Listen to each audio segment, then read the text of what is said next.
ఇంకొక్క మాట మాట్లాడావంటే ఈ ఇంటి కోడలి అర్హత పోగొట్టుకుంటావు.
రత్న, ఏమైంది?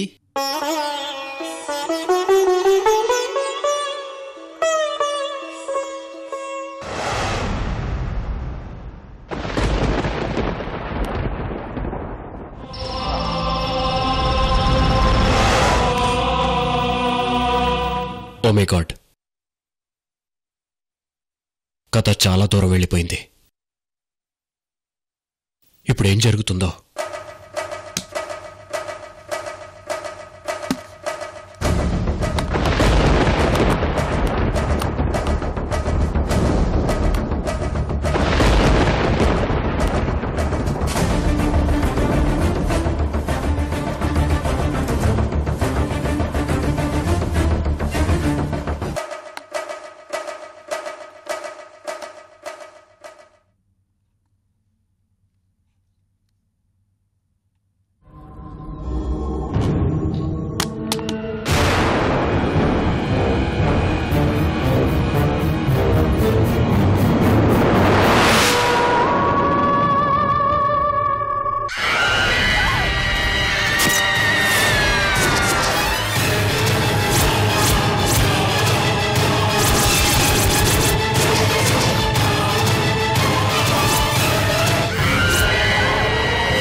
డైరీలో నువ్వు పలికే అక్షరాలు పెరిగే కొద్దీ నీ ఆయుష్ తగ్గుతూ వస్తుంది.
ఈ పుస్తకాన్ని చదివేలోపు నా ప్రాణాలు పోతాయని ఇప్పుడు నాకు అర్థమైంది. బట్ చదవటం ఆపను. పూర్తిగా చదువుతాను.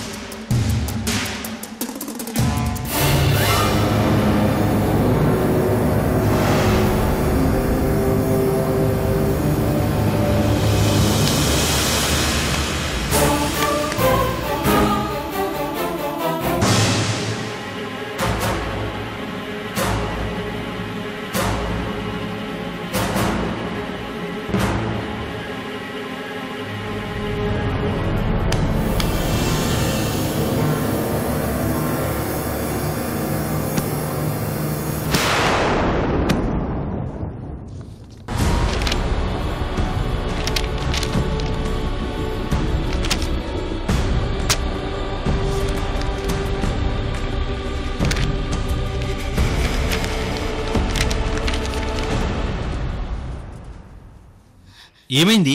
ఏడుస్తున్నావేంటి రత్న?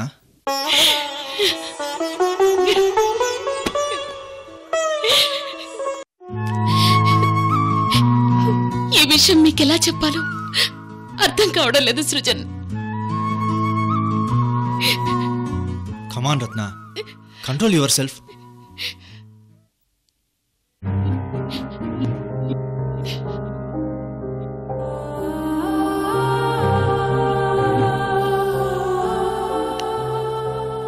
మన పెళ్ళైన ఇన్ని సంవత్సరాలలో ఏనాడు నీ కళ్ళలో కన్నీళ్లు చూడలేదు రత్న.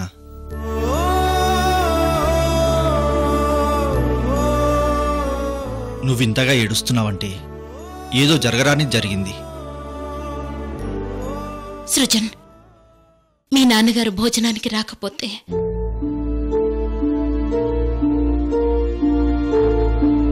ఆయన రూమ్కి భోజనం పంపిద్దామనుకున్నాను. ఆ విషయం చెప్దామని రూమ్ దగ్గరికి వెళ్ళాను.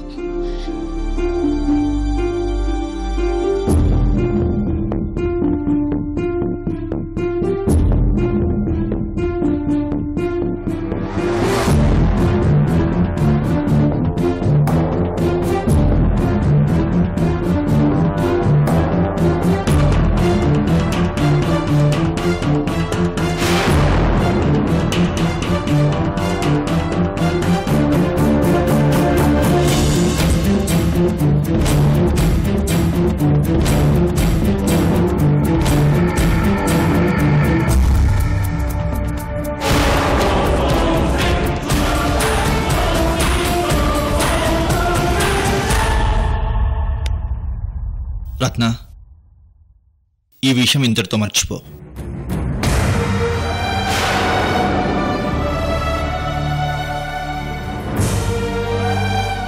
నాతో చెప్పావు కాబట్టి సరిపోయింది.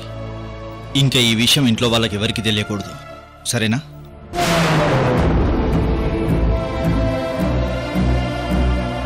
జమీందారీ ఇంటి కోడలివి, చదువుకున్నావు. నేనెందుకు చెప్తున్నానో అర్థం చేసుకో, సరేనా?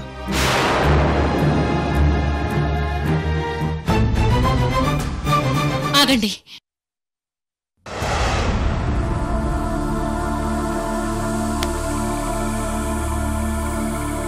What do you say? అర్థం కాలేదా? నాకు అర్థం కాలేదు. For what? మీ నాన్నగారి ప్రవర్తన. రత్న ప్లీజ్. నోరు మూసుకోమంటారు, చూసింది మర్చిపోమంటారు. నన్ను గాంధారి అనుకుంటున్నారా? రత్న, పెళ్ళైన దగ్గర నుంచి చెప్తున్నాను, నీ ముక్కు సూటితనం తగ్గించుకో. ఇది తప్పు అంటే ముక్కు సూటితనమా? మర్చిపోమని చెప్పాక కూడా గొడవ చేస్తావెందుకు? ఎలా మర్చిపోమంటారు? లేకపోతే ఏం చేద్దాం అనుకుంటున్నావు? మీరేదో ఒకటి చెయ్యకపోతే నేనేం చెయ్యాలో అది చేస్తాను. ఓ గాడ్, నువ్వు క్యాజువల్గా ఎందుకు తీసుకో రత్న? క్యాజువల్ గా తీసుకోవడానికి ఇదేమన్నా చిన్న విషయమా? అవును, కొడుకుగా చెప్తున్నాను. మా నాన్న చేసింది తప్పు కాదు, అది చాలా చిన్న విషయం. It's common. తండ్రి చేసిన పనిని నువ్వు వెనకేసుకొస్తున్నావా? మీ నాన్న చేసిన సిగ్గుమల్ల పనికి మీరైనా సిగ్గుపడండి. రత్న,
బావగారు, రత్నప్రభ ఏదో పొరపాటు పడింది. మీరు పెద్ద మనసు చేసుకుని క్షమించి వదిలేయండి.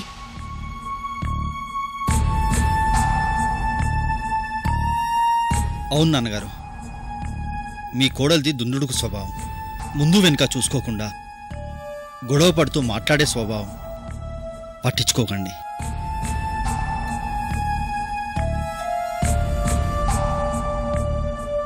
మనలాంటి జమీందారీ ఫ్యామిలీస్ జరిగిపోయిన విషయాల గురించి మన మిడిల్ క్లాస్ కోడలికి అర్థం కావు. ఏదో నోరు పారేసుకుంది, మీరేం మనసులో పెట్టుకోకండి. మీ పెద్దరికాన్ని తక్కువ చేసి మాట్లాడే అధికారం ఈ ఇంట్లో ఎవరికీ లేదు నాన్నగారు. తప్పొప్పుల గురించి మాట్లాడి తను చాలా పెద్ద తప్పు చేసింది. తన్ని కొన్ని రోజులు పుట్టింటికి పంపిస్తాను బావగారు. నేను పుట్టింటికి ఎందుకు వెళ్ళాలి?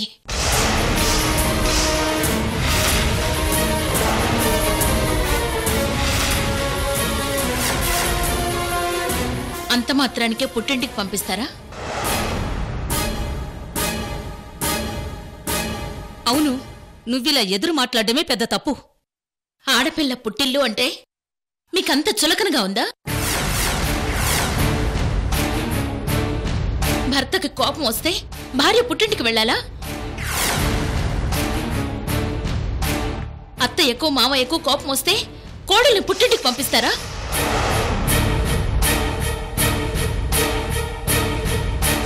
ఆడపిల్ల పుట్టింటికి వెళ్లేది కడుపుతో ఉన్నప్పుడు, పండగలకి, శుభ సందర్భాలకి. అంతేకాని చీటికి మాటికి మీకు కోపం వస్తే పుట్టింటికి పంపించేస్తారా?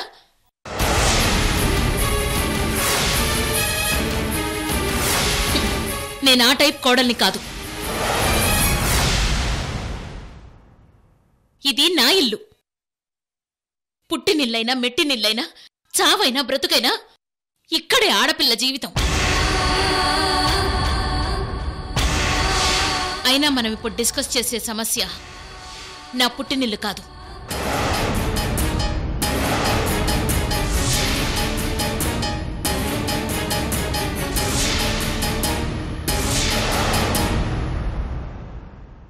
అమ్మా రత్నప్రభ, సమస్య నాది, ఒప్పుకుంటున్నాను.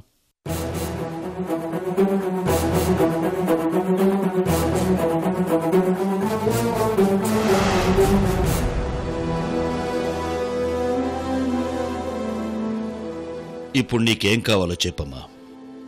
మావయ్య గారు, మీతో ఇలా మాట్లాడాల్సి వచ్చినందుకు నన్ను క్షమించండి. పరిశోధనకొచ్చిన ఎలిజబెత్ని ఈ క్షణమే ఇంటి నుండి పంపించేయండి.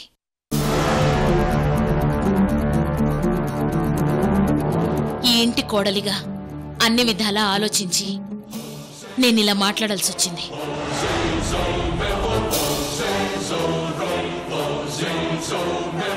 ఈ ఇంటి కోడలిగా నీ ఆవేశం, నీ ఆలోచనల్లో తప్పులేదు.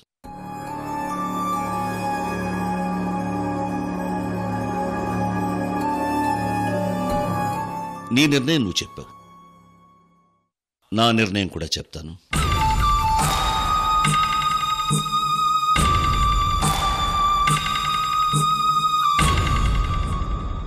ఎలిజబెత్ మన వంశ చరిత్రను పరిశోధన చేయడానికి వచ్చింది. కాబట్టి పరిశోధన పూర్తయ్యే వరకు తను ఈ ఇంట్లోనే ఉంటుంది.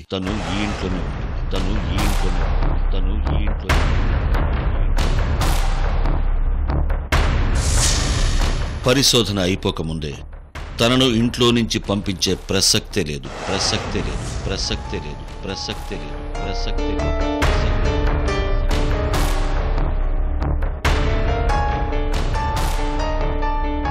ఇక పరిశోధన విషయం పక్కన పెడితే, నాకు ఎలిజబెత్కి మధ్య ఉన్న రిలేషన్ గురించి మీకు క్లారిటీ ఇస్తాను.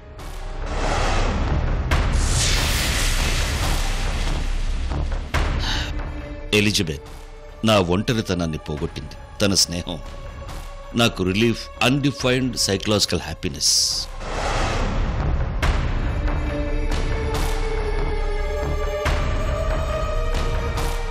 ఈ వయసులో రిలీఫ్ ఏంటని మీకు చాదస్తంగా అనిపించవచ్చు. బట్ వ్యక్తిగతంగా ఈ వయసులో ఆ రిలేషన్లో ఉన్న ఆనందం అనుభవానికి వస్తే కానీ ఎవ్వరికీ అర్థం కాని విషయం.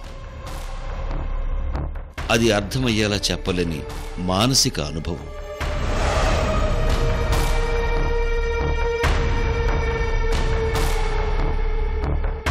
ఇంతవరకు నాకు క్లారిటీ ఉంది.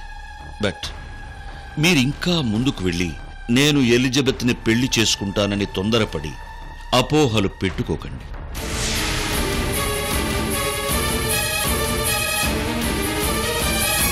ఎలిజబెత్ పరిశోధన పూర్తయ్యాక ఇంగ్లాండ్ వెళ్ళిపోతుంది, అంతే.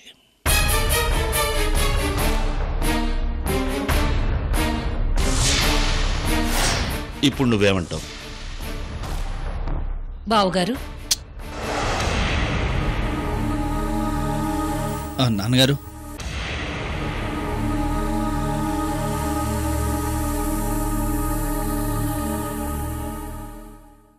నువ్వు భయపడకుండా నీ మనసులో మాట చెప్పమ్మా.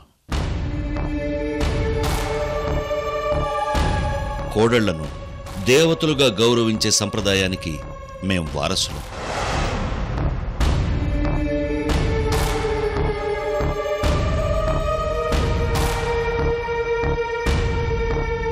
కోడలి మాటలకు విలువిచ్చే విశాల హృదయం మాకుంది. అన్నిటికంటే నువ్వంటే నాకు ఎనలేని గౌరవం. నీ మాటను వేదంగా తీసుకుంటాను. చెప్పమ్మా.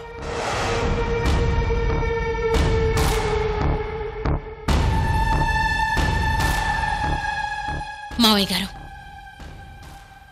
ఎలిజబెత్ని ఇంటి నుంచి పంపించే ప్రసక్తే లేదంటున్నారు. అది మీ నిర్ణయం.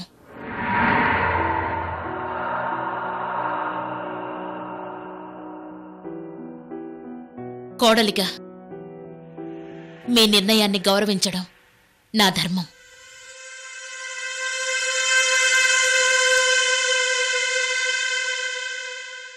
అలాగని నాకిష్టం లేని వ్యక్తిని చూస్తూ నేను చూడలేని వ్యవహారాలు నా కళ్ళ ముందే జరుగుతూ ఉంటే అవన్నీ చూస్తూ భరిస్తూ నేను ఈ ఇంట్లో ఉండలేను.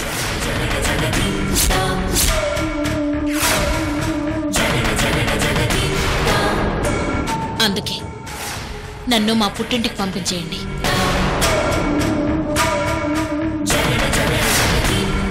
ఎలిజబెత్ ఇంగ్లాండ్ వెళ్ళిపోయాకే నేను మళ్ళీ మెట్టినింట్లో అడుగు పెడతాను.